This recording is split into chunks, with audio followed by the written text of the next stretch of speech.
السلام علیکم ویورز، کیا حال ہیں آپ کے؟ آج میں آپ کے ساتھ شیئر کروں گی کہ حضور صلی اللہ علیہ وسلم کو مختلف مقامات کی معراج کے موقع پر سیر کرائی گئی، اور اس کے علاوہ آپ کو جنت و جہنم کے نظارے بھی دکھائے گئے، اور جہنمیوں کے ساتھ کیا سلوک ہو رہا تھا یہ بھی آپ کے ساتھ ضرور شیئر کروں گی۔ حضور صلی اللہ علیہ وسلم کا ارشاد گرامی ہے کہ میرے پاس ایک آنے والا آیا، یعنی حضرت جبرائیل علیہ السلام، اور انہوں نے میرا سینہ چاک کیا۔ سینہ چاک کرنے کے بعد انہوں نے میرا جو مطلب کہ گردن سے لے کر ناف تک سارا جسم جو ہے چاک کر کے، پھر حضرت صلی اللہ علیہ وسلم کا سینہ چاک کر کے اس میں سے دل کو نکالا گیا، اور اس کے بعد ان کا سامنے سونے کا ایک تشت لایا گیا جو ایمان سے بھرا ہوا تھا، اور اس میں حضور صلی اللہ علیہ وسلم کے دل کو دھویا گیا۔ پھر دل میں اللہ کی عظمت، محبت، علم، ایمان کی دولت بھر دی گئی، اور پھر دل کو سینے میں اس کی جگہ واپس رکھ دیا گیا۔ ایک اور روایت میں ہے کہ پھر میرے پیٹ کے اندر کی تمام چیزوں کو نکال کر زمزم سے دھویا گیا،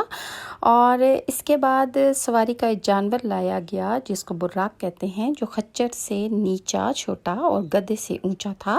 یہ جانور سفید رنگ کا تھا اور اس کا نام براق تھا، اور اس کی تیز رفتاری کا یہ عالم تھا کہ جہاں تک نظر جاتی تھی وہاں اس کا ایک قدم پڑتا تھا۔ مجھے اس پر سوار کر کیا گیا، اور جبرائیل علیہ السلام مجھے لے کر چلے گئے یہاں تک کہ مجھے ساتوں آسمان کی سیر کرائی گئی، اور اس کے بعد آپ کو جنت اور جہنم کے نظارے بھی دکھائے گئے۔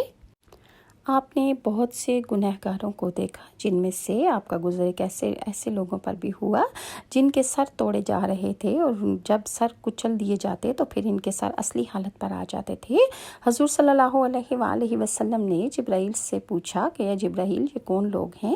حضرت جبرائیل بولے کہ یہ وہ لوگ ہیں کہ جن کے سر فرض نمازوں سے بوجھل رہتے تھے، یعنی فرض نماز کا ٹائم ہوتا تھا تو یہ لوگ نماز نہیں پڑھتے تھے اور سستی اور کاہلی کیا کرتے تھے۔ پھر حضور صلی اللہ علیہ وسلم کا گزر ایسے لوگوں پر سے ہوا کہ جن کے آگے کے مقام پر بوسیدہ کپڑا تھا، اور ان کے پیچھے کے مقام پر بھی گندا کپڑا لگا ہوا تھا، یعنی صرف قبل اور پیچھے چھپے ہوئے تھے۔ وہ اونٹوں اور بکریوں کی طرح چرتے تھے، اور یعنی کہ ان کا کھانا جو تھا وہ کانٹے دار تھا، تھور کا درخت اور جہنم کے انگارے اور پتھر کھا رہے تھے۔ حضور صلی اللہ علیہ وآلہ وسلم نے حضرت جبرائیل علیہ السلام سے پوچھا کہ یہ کون لوگ ہیں؟ حضرت جبرائیل علیہ السلام بولے، یہ وہ لوگ ہیں جو اپنے مالوں کا صدقہ نہیں نکالتے تھے، اور اللہ کی شان یہ ہے کہ وہ کسی پر ظلم نہیں کرتا۔ پھر حضور صلی اللہ علیہ وآلہ وسلم کا گزر ایسے لوگوں کے پاس سے ہوا کہ جن کے پاس سامنے ہانڈیوں میں حلال اور پاکیزہ گوشت تھا، اور دوسرا گوشت حرام اور خبیث تھا۔ وہ حلال گوشت کو چھوڑ کر حرام اور خبیث گوشت کھا رہے تھے۔ حضور صلی اللہ علیہ وآلہ وسلم نے پوچھا کہ جبرائیل، یہ کیا معاملہ ہے؟ یہ لوگ ایسا کیوں کر رہے ہیں؟ تو حضرت جبرائیل علیہ السلام بولے، یہ آپ کی امت کے وہ مرد ہیں کہ جن کے پاس حلال، طیب اور پاک عورتیں اور بیویاں موجود تھیں، پھر بھی وہ حرام عورت کے ساتھ راتیں گزارتے تھے اور ان کے ساتھ زنا کرتے تھے۔ اور وہ عورت، یہ پاکیزہ کھانا وہ عورتیں ہیں کہ جو ان کے شوہروں کو اللہ نے دے رکھا تھا لیکن وہ ان کے پاس نہیں جاتے تھے، اور اس کے علاوہ عورتیں بھی جو تھیں وہاں پر جہنم میں موجود تھیں، تو ان کے بارے میں بھی جبرائیل نے بتایا کہ یہ وہ عورتیں ہیں جو اپنے حلال شوہروں کو چھوڑ کر حرام کرنے کے لیے دوسرے مردوں کے پاس راتیں گزارنے جاتی تھیں اور ان کے ساتھ زناکاری کرتی تھیں۔ اس کے علاوہ آپ کا گزر ایک ایسی لکڑی کے پاس سے ہوا کہ جس کے قریب سے جو بھی کپڑا یا کوئی اور چیز گزرتی وہ لکڑی سے پھاڑ دیتی تھی۔ حضور صلی اللہ علیہ وآلہ وسلم نے جبرائیل علیہ السلام سے پوچھا کہ یہ کون ہیں لوگ ہیں، یہ کیا معاملہ ہے؟ حضرت جبرائیل علیہ السلام بولے، یہ آپ کی امت کے وہ لوگ ہیں کہ ان کی مثال ہے کہ جو راستے پر بیٹھتے ہیں اور راستہ روکتے ہیں اور دوسرے گزرنے والے راہگیروں کو تنگ کرتے ہیں اور ان پر طعنہ زنی اور آوازیں کستے ہیں۔ اور ان کے بارے میں سورہ اعراف میں اللہ تعالیٰ کا ارشاد ہے کہ ہر راستے پر راہگیروں کو ڈرانے اور اللہ کی راہ سے روکنے کے لیے نہ بیٹھو۔ تو یہ وہ لوگ ہیں کہ جن کو اس طرح کی سزائیں دی جا رہی ہیں۔ اسی سفر کے دوران حضور صلی اللہ علیہ وآلہ وسلم نے ایک ایسے مرد کو دیکھا جو خون کی نہر میں تیر رہا ہے، اس کے منہ میں پتھر کا لقمہ ڈالا جاتا ہے۔ حضور صلی اللہ علیہ وآلہ وسلم نے پوچھا کہ جبرائیل علیہ السلام یہ کیا معاملہ ہے؟ تو جبرائیل علیہ السلام بولے کہ یہ آپ کی امت کے سود خور لوگ ہیں کہ جو سود کھاتے ہیں اور اپنے حلال حق کو حرام میں مکس کر دیتے ہیں اور سود سے باز نہیں آتے۔ پھر آپ نے ایک ایسے شخص کو دیکھا کہ جو لکڑیوں کا گٹھا جمع کیے ہوئے ہے وہ اسے اٹھا نہیں پاتا اور زائد لکڑیاں جمع کرتا رہتا ہے۔ حضور صلی اللہ علیہ وآلہ وسلم نے پوچھا کہ یہ کیا معاملہ ہے؟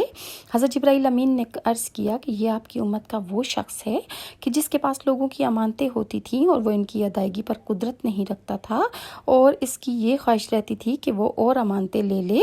آپ صلی اللہ علیہ وآلہ وسلم کا گزر ایک ایسی قوم پر ہوا کہ جن کی زبانیں اور ہونٹ لوہے کی کینچیوں سے کاٹے جا رہے تھے اور ایک مرتبہ کاٹ دیے جاتے تو دوبارہ اللہ کے حکم سے وہ اسی حالت میں اپنی اصلی حالت میں آ جاتے تھے اور اس میں کوئی کمی نہیں کی جاتی تھی۔ حضور صلی اللہ علیہ وآلہ وسلم نے جبرائیل علیہ السلام سے دریافت فرمایا کہ یا جبرائیل یہ کون لوگ ہیں؟ تو حضرت جبرائیل علیہ السلام بولے کہ یہ آپ کی امت کے فتنہ پرور علماء ہیں جو کہتے تھے کہ اس پر عمل نہیں کرتے تھے، مطلب کہ وہ لوگوں کو تعلیم دیتے تھے کہ ایسا کرو جبکہ وہ خود اس چیز پر عمل نہیں کرتے تھے۔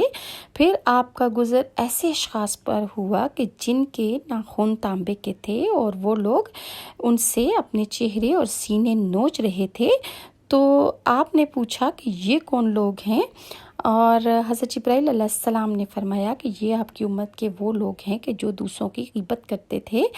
اور پھر آپ کا گزر ایک اور وادی سے ہوا، آپ نے اس کی بری آواز کو سنا اور وہاں پر بہت زیادہ بدبو تھی اور آپ نے حضرت جبرائیل علیہ السلام سے دریافت فرمایا کہ جبرائیل یہ کیا معاملہ ہے؟ حضرت جبرائیل علیہ السلام بولے کہ یہ جہنم کی آواز ہے، وہ کہہ رہی ہے کہ اے میرے رب مجھے وعدے کے مطابق عطا فرما، اس لیے کہ میری زنجیریں، ہتھ کڑیاں، آگ کی لپیٹیں، گرمیاں، کانٹے اور عذاب بہت زیادہ ہیں، میری گہرائی بہت زیادہ ہے، میری گرمی بہت زیادہ ہے، لہٰذا تو مجھے وعدے کے مطابق عطا فرما۔ رب ذوالجلال نے ارشاد فرمایا، ہر مشرک، کافر، خبیث مرد اور خبیث عورت اور ہر متکبر تیرے لیے ہے جو روز قیامت پر ایمان نہ لائے گا۔ یہ سن کر جہنم نے کہا کہ اے اللہ میں اسی پر تجھ سے راضی ہو گئی ہوں۔ نیکسٹ ویڈیو میں انشاءاللہ آپ کے ساتھ شیئر کروں گی کہ سفر معراج میں حضور صلی اللہ علیہ وآلہ وسلم نے انبیاء کی اور ملائکہ کی امامت کس طرح کی، کس طرح ان سے خطاب کیا، کیا بات چیت ہوئی، کس طرح نمازوں کے تحفے انہیں عنایت ہوئے، انشاءاللہ آپ کے ساتھ نیکسٹ ویڈیو میں شیئر کروں گی۔ اگر آپ کو میری یہ ویڈیوز اچھی لگتی ہیں تو لائک اور سبسکرائب ضرور کیجیے گا۔ نیکسٹ ویڈیو تک کے لیے ناز کو اجازت دیجیے۔ اللہ حافظ۔